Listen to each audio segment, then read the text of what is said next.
অনেক কিছুই তো হলো, অনেক কিছুই দেখছি, কিন্তু আসল প্রশ্ন যেটা ছিল, বিচারটা কতদূর? এই যে আর জি কর হাসপাতালে, সুপার স্পেশালিটি হাসপাতালে একজন কর্তব্যরত মহিলা ডাক্তারকে নির্যাতন করে খুন করে দেওয়া হলো, বিচারটা কতদূর? জাস্টিস ফর আর জি কর। বাকি সব তো এর অংশ, এক একটা পার্ট। আসল যে অংশ, এর বিচার কতদূর এগুলো? আপনারা জানেন কলকাতা পুলিশ এর বিচার শুরু করেছিল, মানে তদন্ত শুরু করেছিল। তারা তথ্য প্রমাণ লোপাট করে দিয়েছে। সুপ্রিম কোর্টের প্রধান বিচারপতির এজলাসে আপনারা দেখে নিয়েছেন। মমতা বন্দ্যোপাধ্যায়ের পুরো পুলিশ প্রশাসন, স্বাস্থ্য বিভাগ, হাসপাতাল কর্তা যতটা সম্ভব পেরেছে প্রমাণ লোপাটের চেষ্টা করেছে, এসব আপনারা জানেন। সিবিআই এর হাতে তদন্ত। পুরনো কথা আলোচনা না করে সিবিআই কতদূর এগোলো এবার, এটা আমাদের জানাটা খুব দরকার। এবং সেই সঙ্গে মুখ্যমন্ত্রী আমাদের উৎসবে ফিরতে বলেছিলেন। তিনি নিজে কবে উৎসবে ফিরছেন সেই খবরও আমি আপনাদের দেবো। আরো একটা খবর আজকে আমি আপনাদের দেবো, যে এই যে তৃণমূলের নেতা নেত্রীরা গর্ব করে বলে থাকেন না ভারতবর্ষের একমাত্র মহিলা মুখ্যমন্ত্রী, তাদের এই গর্ব করার জায়গাটা একটু ছোট হয়ে গেল। ভারতবর্ষে এই মমতা বন্দ্যোপাধ্যায়ের গর্বে আরো একজন হস্তক্ষেপ করতে চলেছেন। ভারতবর্ষ পেতে চলেছে রাজ্যের, দেশের দ্বিতীয় মুখ্যমন্ত্রী। শব্দ শোনাবো আপনাদের। এই প্রতিবেদন শেষ অবধি দেখুন। আমি মানব, দা নিউজ বাংলায় আপনাদের স্বাগত জানাচ্ছি। উৎসবে ফিরতে বলেছিলেন মমতা বন্দ্যোপাধ্যায়, তিনি নিজে কবে উৎসবে ফিরছেন? যতটুকু আমরা জানতে পেরেছি সূত্র মারফত, যে আগামী 2রা অক্টোবর গান্ধী জয়ন্তীতেই তমলুকের একটি পুজো উদ্বোধন করতে পারেন বাংলার মুখ্যমন্ত্রী মমতা বন্দ্যোপাধ্যায়। তবে তার প্রস্তুতি শুরু হয়েছে, তবে সবটাই হবে ভার্চুয়াল মাধ্যমে। পুজোর উদ্যোক্তারা প্রস্তুতি শুরু করেছেন, যেটুকু আমাদের কাছে খবর। এবং যে যাই বলুক, মাতৃপক্ষের আগেই পিতৃপক্ষের মধ্যেই মমতা বন্দ্যোপাধ্যায় এবারেও দুর্গাপুজোর উদ্বোধন করবেন। তোরা যে যা বলিস ভাই, আমার উদ্বোধন চাই। তাই পুজো উদ্যোক্তারা এই নিয়ে প্রস্তুতি শুরু করে দিয়েছেন। মমতা বন্দ্যোপাধ্যায়কে দিয়ে পুজো করাতে প্রতি বছরের মতন এবছরও লাইন পড়ে গেছে। কারো কথা উনি শুনবেন না, ঠিক করে নিয়েছেন। পিতৃপক্ষ মাতৃপক্ষ হিন্দু ধর্ম কি এলো কি লেগে গেল কিচ্ছু যায় আসে না। তিনি মহালয়ার আগে থেকেই পুজোর উদ্বোধন শুরু করবেন, আপাতত এখনো ঠিক হয়ে আছে। পুলিশ প্রশাসন এবার আবার বাংলার বিভিন্ন প্রান্তে সমস্ত পুজোর থিম খতিয়ে দেখছে। কেউ আবার আর জি কর নিয়ে থিম করে দেয়নি তো মমতা বন্দ্যোপাধ্যায়কে বদনাম করার জন্য। তাই পুলিশ আধিকারিকদের কাজ হয়েছে পাড়ায় পাড়ায় দুর্গাপুজোতে এখন থিম খুঁজে বেড়া। একটাও লেখা যদি আর জি কর নিয়ে থাকে, তাহলে সেই পুজোর ক্ষেত্রে কিভাবে বাঁশ, কোথাকার বাঁশ কোথায় দেয়া হবে, সেটা সেই পুজো উদ্যোক্তারা বুঝতে পারবেন। এই হচ্ছে রাজ্যের অবস্থান। আবার বলছি, 2রা অক্টোবর ভার্চুয়াল মাধ্যমে একটা তমলুকের পুজো উদ্বোধন করবেন। তমলুক কেন? রাজ্যের বিরোধী দল নেতা শুভেন্দু অধিকারী এলাকা বলে? আমি জানি না। পিতৃপক্ষেই পুজো উদ্বোধন হবে বলে দিয়েছেন মমতা বন্দ্যোপাধ্যায়। মমতা বন্দ্যোপাধ্যায়কে বাংলার এবং ভারতবর্ষের একমাত্র মুখ্যমন্ত্রী বলেন তার নেতা নেত্রীরা। সেই মমতা বন্দ্যোপাধ্যায় তার দলের নেতা নেত্রীদের গর্বে এবার ভাগ বসাতে চলেছেন আম আদমি পার্টি। তাদের নেত্রী অতিশী মার্লেনা এবার দিল্লির মুখ্যমন্ত্রী হতে চলেছেন। অরবিন্দ কেজরিওয়াল জেল থেকে বেরিয়ে এসে তিনি আপাতত আম আদমি পার্টির জাতীয় আহ্বায়ক হয়েছেন। তিনি মুখ্যমন্ত্রী পদ থেকে ইস্তফা দেওয়ার কথা ঘোষণা করেছেন। মুখ্যমন্ত্রী পদ থেকে তিনি ইস্তফা দিয়েছেন। ফলে দিল্লির পরবর্তী মুখ্যমন্ত্রী কে হবেন? দিল্লির পরবর্তী মুখ্যমন্ত্রী হচ্ছেন অতিশী মার্লেনা। ফলে এই মুহূর্তে আপাতত আমাদের দেশে 2টি রাজ্যে, দিল্লিতে এবং আমাদের পশ্চিমবঙ্গে 2জন মহিলা মুখ্যমন্ত্রী দেখবে এই ভারতবর্ষের মানুষ। ফলে এই যে মমতার নেতা নেত্রীরা চেঁচামেচি করতেন ভারতবর্ষের একমাত্র মহিলা মুখ্যমন্ত্রী এই মুহূর্তে, সেই গর্বে এবার ভাগ বসাতে চলেছে। এ তো গেল পুজো এবং মুখ্যমন্ত্রীর কথা। কিন্তু যেটা দিয়ে আমি এই প্রতিবেদন শুরু করেছিলাম, যে সিবিআই তদন্ত কতদূর। আজকে শিয়ালদা আদালতে সিবিআই যে রিপোর্ট দিয়েছে তাতে খুব একটা আশার কথা দেখছি না। আপনারা দেখেছেন আজকে সুপ্রিম কোর্টে প্রধান বিচারপতি DY চন্দ্রচূড়ের বেঞ্চে আজকে প্রধান বিচারপতি আমাদেরকে খুশি করে একেবারে হাত খুলে খেলেছেন। বীরেন্দ্র সেবক, কপিল সিব্বাল পাত্তা করতে পারেননি। আদালত কাঁপিয়েছেন আজকে বিরোধী পক্ষের আইনজীবীরা, অর্থাৎ সরকারের বিরুদ্ধে যারা ছিলেন। ইন্দিরা জয়সিং তো ছিলেনই, তারা কাঁপিয়েছেন। কপিল সিব্বাল সুবিধা করতে পারেননি। সিবিআই রিপোর্টে সন্তুষ্ট শীর্ষ আদালতের প্রধান বিচারপতি, দেশের প্রধান বিচারপতি DY চন্দ্রচূড় সিবিআই এর তদন্তে খুশি। তাদেরকে সময় দেবার কথা বলেছেন DY চন্দ্রচূড়।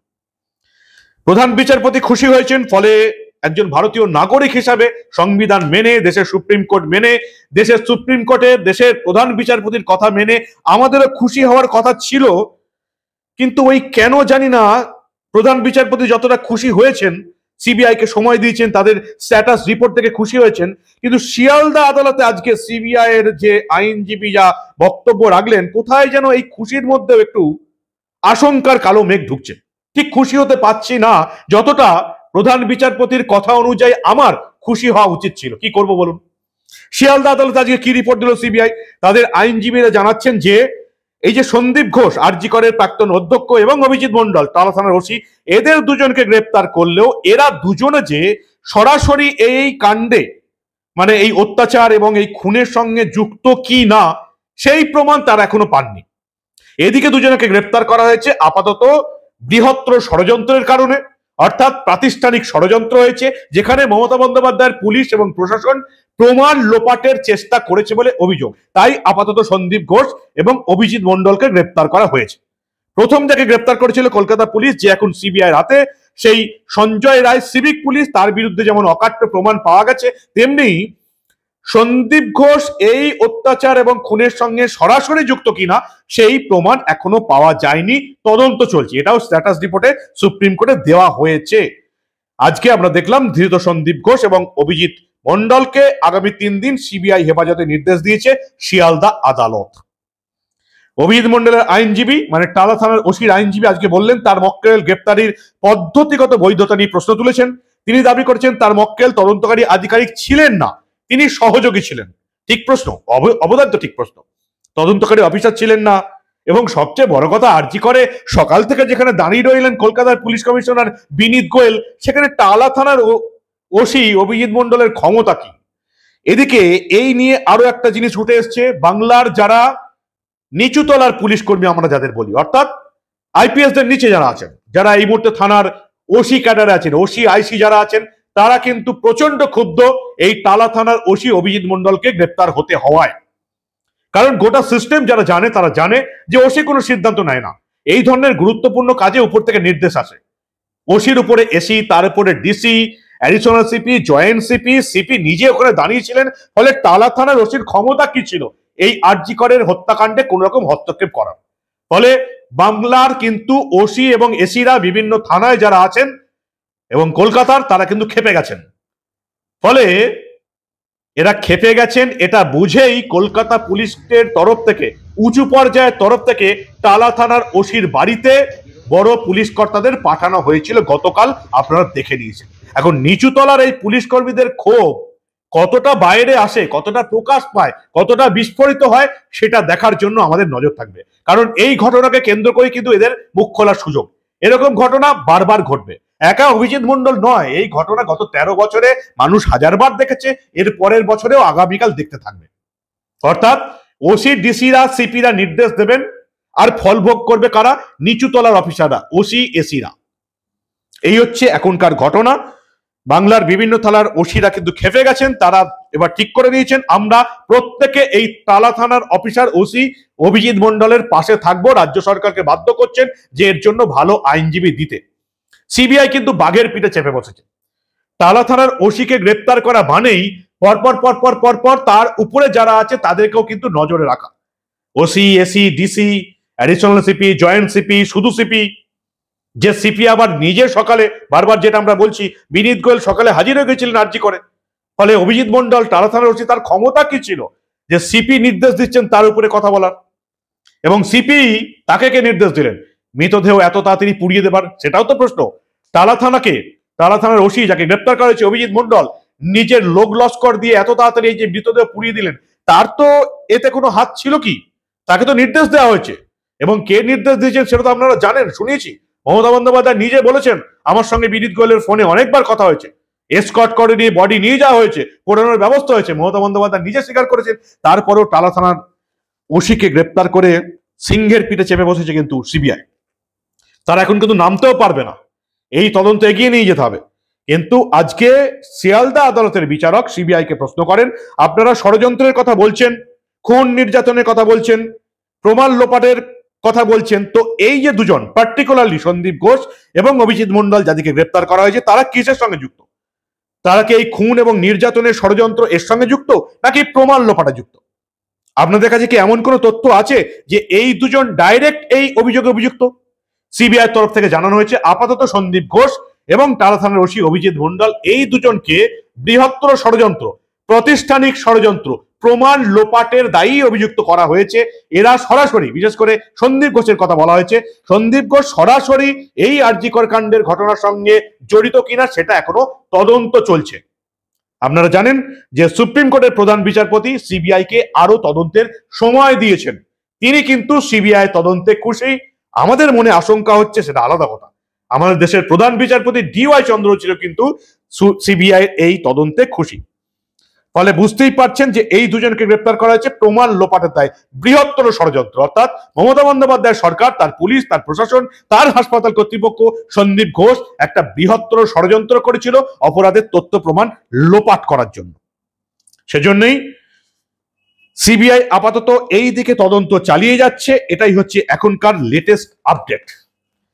ফলে বুঝতেই পারছেন সিবিআই তদন্তের দিকে আমাদের নজর রাখতে হবে। কিন্তু সিবিআই যদি ভাবে যে এই রাজ্যের বাকি মামলাগুলোর মতন সারদা, নারদা, রোজভ্যালি, শিক্ষক নিয়োগ দুর্নীতিকাণ্ড, রেশন দুর্নীতিকাণ্ড এবং বিভিন্ন দুর্নীতিকাণ্ডে আমরা দেখেছি সিবিআই ইডি কিন্তু প্রথম যখন মামলাটা শুরু করে, তদন্তটা শুরু করে, ধরাধর গ্রেপ্তার হয়, টাকা পয়সা উদ্ধার হয়। যেমন আমরা এই লেটেস্ট সন্দীপ ঘোষের ক্ষেত্রেও দেখেছি, আগে আমরা পার্থ চট্টোপাধ্যায়ের ক্ষেত্রেও দেখেছি। কিন্তু তারপরে কয়েক মাসের মধ্যেই কেমন যেন ধেরিয়ে যায় এবং এই রাজ্যের অধিকাংশ মামলাতে এখনো ট্রায়াল শুরু হয়নি, মানে বিচার শুরুই হয়নি। তো অপরাধীদের শাস্তি কি হবে? সিবিআই যদি এই টালা বা এই আরজি কর কাণ্ডে যদি এই ঘটনা ঘটায়, তাহলে কিন্তু সিবিআই এবার অসুবিধার মধ্যে পড়ে যাবে। কারণ বাংলার মানুষ, প্রত্যেকটা মানুষ কিন্তু এখন বিচার চাইছে। জুনিয়র ডাক্তাররা যাই করুক না কেন, বাংলার মানুষ বিচার চাইছে। রাত দখলের আন্দোলনে যাই হোক না কেন, বাংলার মানুষ বিচার চাইছে। বিজেপির তরফ থেকে কালীঘাট অভিযানে ডাক দেওয়া হয়েছে। এর আগে ছাত্র সমাজের নবান্ন অভিযান আপনারা দেখেছেন। মানুষ কিন্তু বিচার চাইছে। মানুষ চায় যে কারা এই ঘটনার সঙ্গে যুক্ত আছে সিবিআই তাদেরকে সামনে আনুক, কারা এই অপরাধের তথ্য প্রমাণের সঙ্গে লোপাট করার সঙ্গে জড়িত আছে সিবিআই তাদের সামনে আনুক এবং সিবিআই এদেরকে বিচার করে, ট্রায়াল করে উপযুক্ত শাস্তি দেওয়ার ব্যবস্থা করুক। এটা বাংলার মানুষের চাহিদা এবং এই চাহিদাটা পূরণ করতেই হবে, বাকি যাই ঘটুক না কেন। মুখ্যমন্ত্রী জুনিয়র ডাক্তারদের এই আন্দোলন থামানোর উদ্দেশ্য নিয়ে যতই তাদের হাতে পেন্সিল ধরিয়ে দিক না কেন, বাংলার মানুষ কিন্তু ভুলছে না। বাংলার মানুষ আন্দোলনে নামবে। যেমন আগামী কালও আন্দোলন আছে। প্রেসিডেন্সি কলেজে, প্রেসিডেন্সি বিশ্ববিদ্যালয় থেকে এবার কিন্তু আন্দোলন শুরু করছেন নাগরিক সমাজ, যেখানে প্রত্যেক প্রফেশনের লোক কিন্তু আছে। মানুষ কিন্তু রাস্তায় থাকবে। জুনিয়র ডাক্তাররা আন্দোলন তুলে নিয়ে ফিরে গেলেও মানুষ আন্দোলনে আছে, আন্দোলনে থাকবে যতক্ষণ না এই আরজি করের নির্যাতিতা বিচার পায়। কি বলেন আপনারা?